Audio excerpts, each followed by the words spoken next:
dua media itu Visuality dan satu Slate. Itu biasanya saya motret konser rock. Sayangnya nggak pernah motret konser seringai, saya minta maaf ya Mas Arya ya.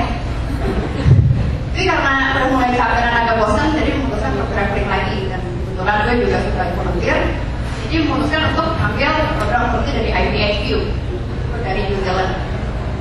Kenapa gue pilih di situ ada volunteer di Nepal? Kenapa gue pilih Nepal? Karena satu gue pernah ke sana. Kenapa gue ambil culture? Karena gue suka anak-anak. Pertama sih dapat bukan ya isinya itu tentang informasi semua tentang Nepal dan bahasanya. Udah terbuka juga. Tempat pertama itu adalah Mati Temple, adanya di Kathmandu Valley. Dan di sana ada 11 volunteer lainnya. Dan alhamdulillah banget yang cowok pakai baju hijau itu dari Jeddah. Itu pertama kalinya ketemu volunteer agama Islam. Ya itu jadi nggak susah. Alhamdulillah bakal lagi insya Allah. Dari Kathmandu gue pindah ke Pokhara. Ini pemandangan dari rumah guest house ke tempat gue kerja. Saya nggak kelihatan itu di depan gue berdiri bisa langsung lihat pegunungan Everest. Sangat jelas. Terus habis itu gue sempat ketipu sebenarnya. Jadi guide gue nanti rumah gue ke sebelah situ. Dan ternyata rumah gue sebelah sini, sangat kecil kalau dilihat. Tapi alhamdulillah orang tua gue di sana sangat baik meskipun bahasa Indonesia pas-pasan. Di situ gue tinggal sama 2 orang. Tapi sayangnya di sana nggak ada yang panas, jadi gue ini kamarnya, ternyata kamar kayak cewek semua tapi berantakan. Dan ya dengan kesederhanaan ini, jujur gue jadi bersyukur apa yang gue punya zaman di Jakarta. Jadi bagi gue ini udah cukup banget. Mungkin kami itu kita jaga.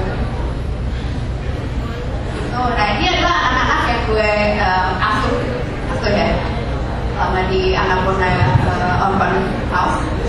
Dan rata-rata yang lebih muda dari gue itu jauh lebih tinggi dari gue. Jadi kalau lihat foto ini pasti kalian bingung ini mana anak pijatnya, mana volunteernya gitu ya. Terus lagi ini sehari sebelum kerja kalau nggak salah kerja. Jadi gue sempat ketemu sama anak-anak, mereka mau berangkat sekolah.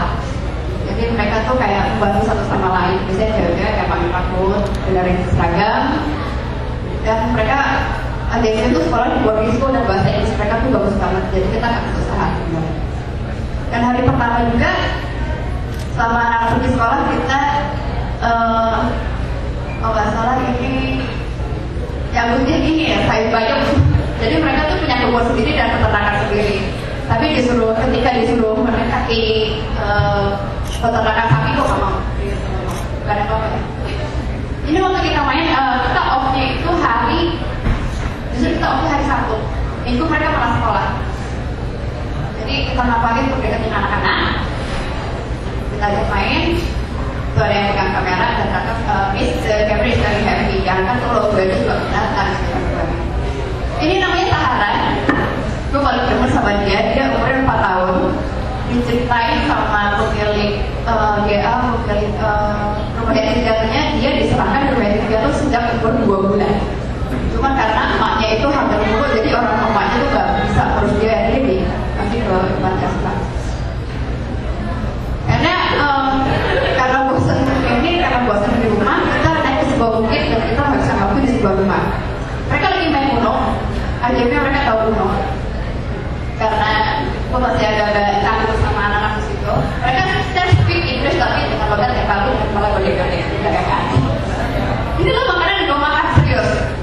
Itu semacam kayak tahu ya, tahu dan itu sop garisnya kacang-kacangan dan sebagainya. Itu nggak tahu itu apa, tapi yang jelas tidak ada daging sama sekali. Dan nasinya itu bukan nasi yang kurang, tapi nasi yang ambiar. Jadi mesti makannya pakai jatah terus pakai tangan. Dan ini gue ambil wisata paragliding di Kota Pokhara. Dan ini gue lakukan sekitar 2 jam setelah gempa terjadi. Setelah gempa 7,8 skala Richter mengguncang Nepal. Dan alhamdulillah di Pokhara tidak ada kerusakan apapun, tidak seperti yang digambarkan di video-video tersebut. Besoknya gempa terjadi lagi sekitar 6,4 skala Richter pas jam makan siang, dan pas itu lagi kerja. Anak-anak otomatis panik dan kita berusaha untuk menenangkan mereka dengan cara kita menggambar dan mewarnai. Dan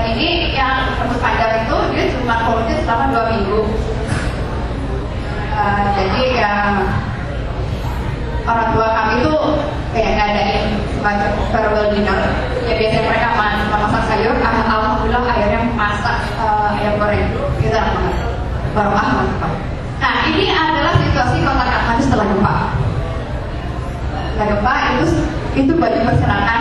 Sebelumnya gue lihat ada beberapa orang melemparkan baju dari sekitar lantai 2 ke lantai 3. Nah gue deketin, jadi pokoknya chaos banget. Gue juga gak nyangka bakal se-chaos ini.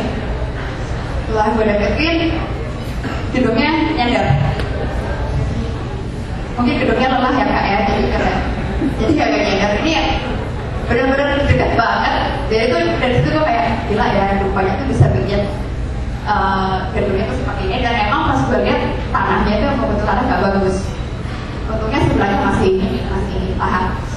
Di ujung sana adalah Bloomberg Square, tempat yang biasanya dibuat untuk orang berjualan sayur dan buah ataupun bunga. Tapi karena semenjak gempa itu semua orang nggak boleh masuk. Itu kiri kanannya itu sudah hancur, bahkan sebagian terbakar. Semua turis nggak boleh masuk sampai sekarang. Dan siangnya sebelum program selesai, gue dipanggil sama Kemenlu untuk balik ke Indonesia. Jadi yang harusnya gue menghabiskan waktu selama 4 minggu cuma 2 minggu, dan alhamdulillah gue naik Garuda Indonesia bukan pesawat Hercules. Kalau udah pakai pesawat Hercules gue langsung beli ini sleeping bag. Jadi kesimpulan dari gue adalah kalau lo punya waktu dan lo punya duit dan lo suka berpetualang, menjadi pemimpin luar negeri itu enak banget, jadi itu gak akan sia-sia. Thank you.